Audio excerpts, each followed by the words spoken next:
ప్రభుత్వ భూములు అమ్ముకు తినడమేనా ఇందిరమ్మ రాజ్యం?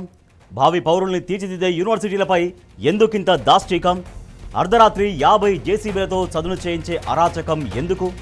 హెచ్సియు భూములు తెగ నమ్మేందుకు ఎందుకింత బరి తెగింపు?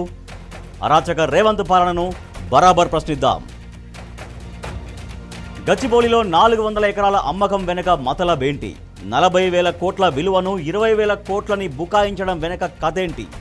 గచ్చిబౌలి భూముల అమ్మకం వెనుక కమిషన్లు ఇప్పటికే చేతులు మారాయా? ప్రభుత్వ భూములు తెగ నమ్మడమేనా ప్రజాపాలన? రేవంత్ సర్కారు పైశాచికత్వాన్ని బరాబర్ నిలదీద్దాం. యూనివర్సిటీలపై ఎప్పుడూ లేని విధంగా ఆంక్షలెందుకు? ఉద్యమాల పురిటిగడ్డ ఉస్మానియాలో సదస్సులకు అనుమతుల? అతిథుల్ని ఆహ్వానించేందుకు సర్కారు అనుమతి తీసుకోవాలా? హెచ్సిఈలో విధ్వంసం, ఓయూపై ఆంక్షలు విద్యా కమిషన్కు కనిపిస్తలేవా?